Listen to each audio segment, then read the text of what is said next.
If you're looking to buy a townhouse in 2023, good luck. Townhouses are one of the hottest property sectors in all of Calgary, with an increase of $52,000 from last year, now inching up to $415,000. There is possibility, there is hope, but you really want to make sure that you're preparing yourself for the best. You want to make sure that you're staying competitive, and you want to make sure you know your numbers. So let's dive into it. Hello, my name's Fyfe, your Calgary Realtor. If you're looking at getting into the market and you just want some more information, go ahead, book a call with me. I promise I'm fairly easy to talk to and you will get some value out of it. The Zoom link is in the description. Let's get going. So let's start this off by looking at what the Calgary Real Estate Board has written about townhouses here in Calgary. The gain in new listings did little to offset the strong sales activity, as the sales to new listing ratio remained high at 94%. 94% of new listings listed in August actually sold.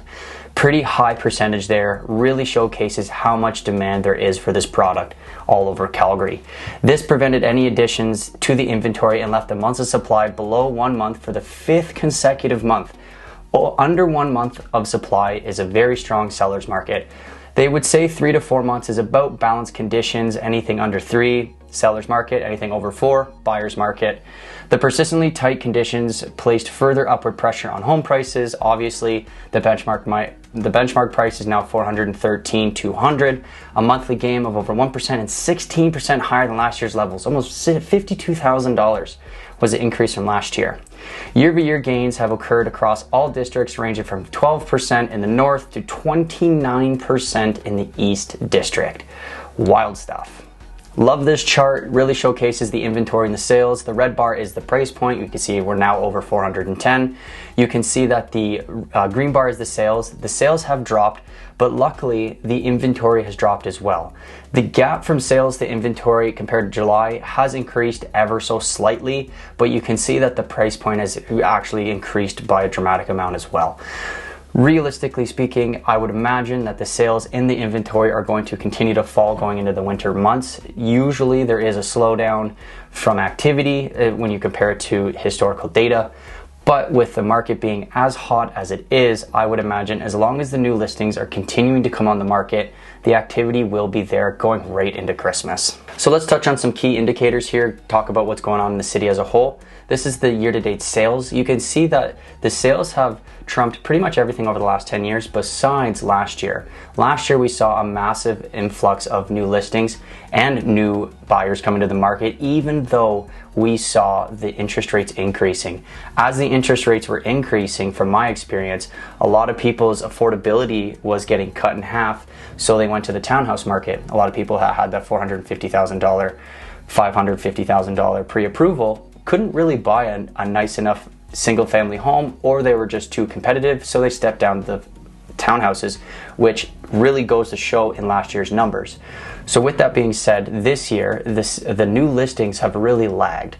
There was a lot of people that sold in 2021, 2022 when that boom started happening. This year, with the higher interest rates, I would argue that a lot of sellers don't really need to sell. There was a lot of move-up buyers or move-up sellers in 2021, 2022. This year, a lot of people have settled, so we're not really seeing the amount of new listings that are needed to offset the amount of buyers that are coming to Calgary. You can see that we're just hovering above that 10-year average, similar to things that we saw in 2017 and 2018, which were very slow years. So next, I want to touch on the months of inventory. This is just a visual to showcase what's going on. You can see the trend is obviously going down, making the market conditions very tight.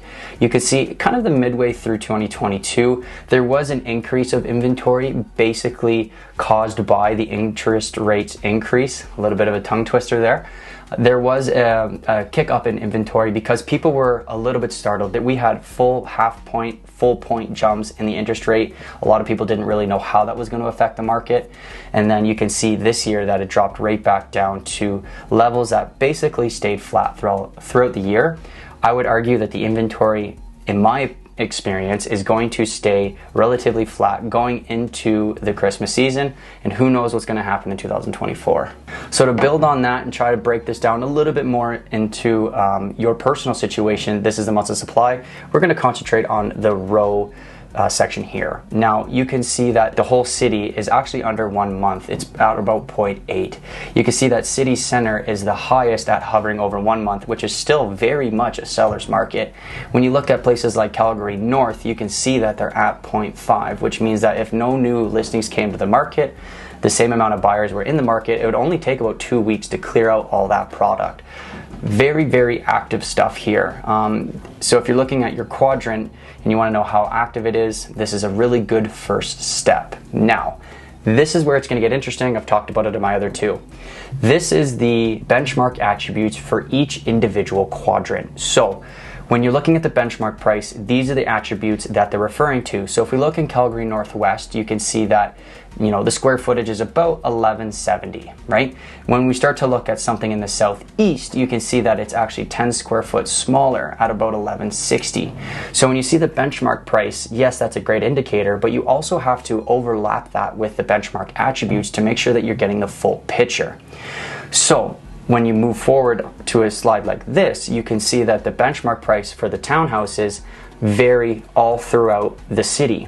You can see that the city center is the highest, and it's probably one of the biggest units out there. And then you can see that the Calgary East has the lowest benchmark price, and it's probably not as nice of a townhouse as you would get in city center. So there's quite this discrepancy, and it's very, very important when you start to dive into these numbers that you really have that full picture and you're not just going off of a whim and just guessing what the actual attributes are. For you investors, for you homeowners, I have partnered with an AI software that spits out instant home evaluations. Very interesting software here. I am super impressed by it. If you are interested in understanding what your townhouse home value is, go ahead, put in your address into this software. It's only me that looks at it, and yes, I probably will call you and introduce myself. But if you're curious about what's going on with your specific home, go ahead, punch it in. You'll get an email within 30 seconds. And when I cross-reference it, I'm super impressed by how close the valuations are to your property. So with that being said, moving on to the last slide here. This is the microeconomic breakdown for each individual quadrant in Calgary. Again, trying to break this down for your personal situation. You can see the total sales, the total new listings, the sales to new listing ratios. So you can see that there's been a couple or a few quadrants that actually saw 100% or more, meaning that there was more sales than there were new listings, which actually decreases the inventory, which is this column here. Now, months of supply, again, fast indicator, how active are these markets? You can see 8.2 for the city. Some places like City Center has seen 1.27, which is still very much a seller's market, meaning prices are probably going to increase. If you're a buyer, you really want to stay competitive. If you're a seller, you still want to price yourself correctly because you want to get the most amount of activity. Just good to know.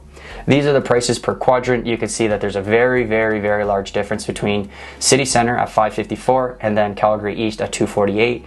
Look at those benchmark attributes, see what they actually are, what the differences are. It's pretty mind-blowing. You can see the year-over-year percentages, the month-over-month percentages, and then the price difference over the last month. Pretty crazy stuff here. You could see that Calgary Northeast, City Center, East have all seen over $8,000 increase in 1 month, meaning that there's, in my opinion, there's no real slowing down in these quadrants. So you really want to make sure that you're setting up your game plan now. And if you are serious about getting into the market, buyers especially, make sure to have a game plan. How are you going to present yourself and how are you going to present your offers? Are you writing a letter? Are you going in over ask price? Are you looking at older product? Whatever. Make sure you have your game plan in place. For you investors out there, this is exciting. This is stuff that you would like to see for the areas that you have properties in, or if you're looking for properties, it's very important to know what is going on in those areas. Now, where's Calgary headed? Where are the townhouses headed? We are literally off the charts. We have exceeded 400,000. I'm amazed that they haven't created a new chart here. In my opinion, based off of the numbers that I've seen, I just don't see a slowdown. I see it stabling off into the winter, and then I can see it continuing to go up into the new year. Between the immigration, the lack of new builds going on, the lack of new development, and just the amount of people that are coming here, I just don't foresee Calgary slowing down in 2024 at least. Really hard to predict what's going to happen in 2025. I don't have a crystal ball. I can really only predict what's going to happen 2 to 3 months out, and then we have to make sure that we're watching other key indicators like unemployment rate and stuff like this to follow along to kind of make guesstimations about what's going on. With the interest rates staying at what they're at, I would say that that doesn't help Calgary home prices. Because there is a pause right now for interest rates, we're probably going to see an increase in price. If the interest rates were to increase, we would probably see a small frenzy of people trying to get into the market because now they have a rate hold that's going to expire and their rate's going to increase. So more people are going to rush into the market. But with this rate hold pause, I would say that the prices are going to increase over a longer period of time because now people have a little bit more comfort and they're still going to jump on opportunities. Maybe not as fast, it might be extended. So that's my opinion. If you have any questions, go ahead, book a call. The Zoom link is in the description. Click that instant home evaluation if you're curious of what your home is worth, or make sure to comment below. I love the comments. Thank you so much for everyone and their support. I'm very happy with the way that these things have turned out. If you have any advice, any opinion, any feedback, do not hesitate to tell me. If you feel like I need to be saying something or doing something different, I'm all for it. Thank you very much. I really hope you get some value from this. We'll see you on the next one. Peace.